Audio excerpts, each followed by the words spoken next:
ചിറാപ്പുഞ്ചിലെ പ്രഭാതം. ഇന്നത്തെ plan double decker road bridge trekking ആണ്.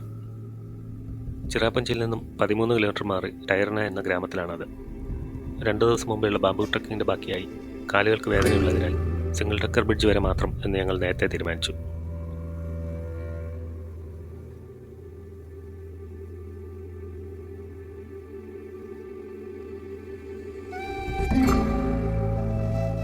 ഏഴുമണിയായപ്പോൾ ടയർനയിലെത്തി. പാർക്കിങ്ങിൽ വണ്ടി വെച്ച് കുത്തി നടക്കാൻ ഓരോ വടിയും വാങ്ങി ഞങ്ങൾ പടികളിറങ്ങി. അനുഭവം ഗുരുവായതിനാൽ തലേന്ന് വാങ്ങി വെച്ച സ്നാക്സും പഴവും കഴിച്ചിട്ടാണ് ഇറങ്ങിയത്. 2500 പടികൾ ഇറങ്ങിയാൽ സിംഗിൾ ഡെക്കർ ബ്രിഡ്ജും പിന്നീട് 1000 പടികൾ കൂടി ഇറങ്ങിയാൽ ഡബിൾ ഡെക്കർ ബ്രിഡ്ജും എത്തും. അവിടുന്ന് വീണ്ടും 1 മണിക്കൂർ ട്രക്ക് ചെയ്താൽ അതിനും താഴെ റെയിൻബോ ഫാൾസ്, ബ്ലൂ ലഗൂണിലേക്ക് എന്നിവ കാണാം.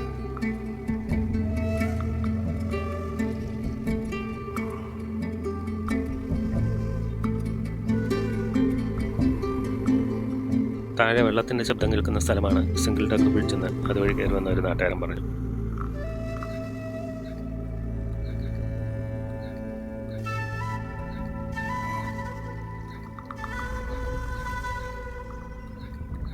ഈ കാണുന്ന ഗ്രാമത്തിലാണ് ഡബിൾ ഡെക്കർ ബ്രിഡ്ജ്.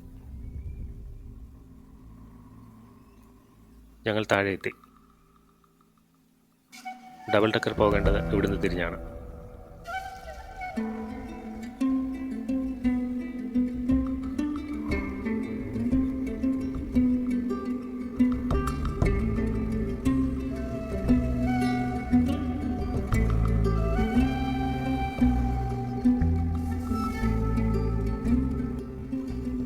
ഇതാണ് single decker living road bridge.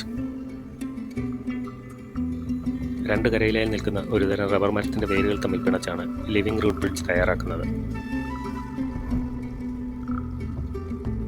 15 വർഷം കഴിഞ്ഞാൽ ഇങ്ങനെയുള്ള പാലം ആളുകൾക്ക് കയറി നടക്കാൻ പറ്റുന്ന രീതിയിൽ ബലമുള്ളതാവും.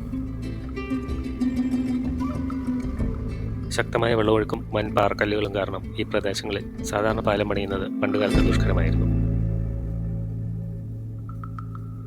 അന്ന് ഗ്രാമീണർ മറുകരയിലേക്ക് കിടക്കാൻ തങ്ങളുടെ തനത് വിദ്യ ഉപയോഗിച്ച് നിർമ്മിച്ചവയാണ് ഈ വേരുപാലങ്ങൾ. ഇന്നിപ്പോൾ അവ നാടിൻ്റെ പെരുമയുയർത്തുന്ന ഒരു വിനോദസഞ്ചാര കേന്ദ്രമായി മാറി.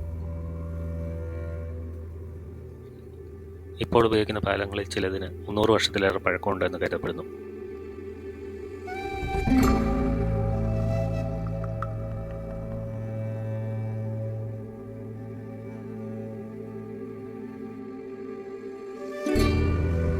ഈ പാലത്തിന് അല്പം മാറി പുതിയൊരെണ്ണം നിർമ്മിക്കുന്നുണ്ട്.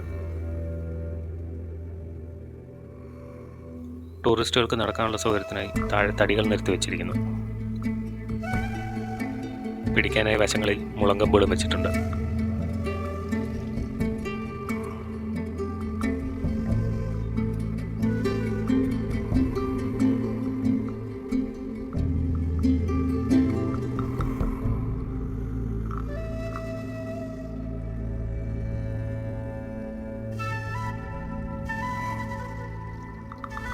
ഞങ്ങൾ തിരികെ കയറാൻ ആരംഭിച്ചു.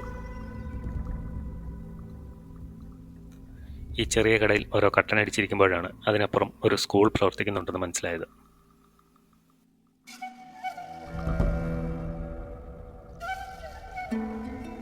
മൂന്ന് മണിക്കൂർ കൊണ്ട് single decker bridge trek complete ചെയ്ത് ഞങ്ങൾ തിരിച്ചു കയറി.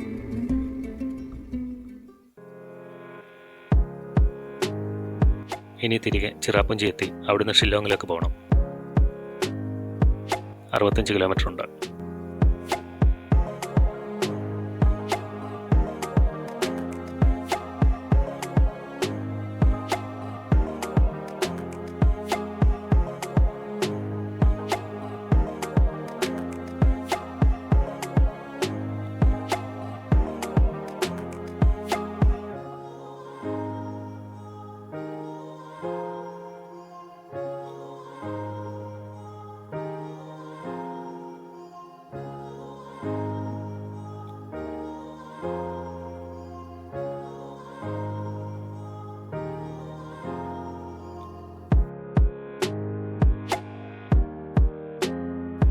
പോകുന്ന വഴി ഇവിടെ ഒരു വെള്ളച്ചാട്ടം കണ്ട് നിർത്തിയതാണ്.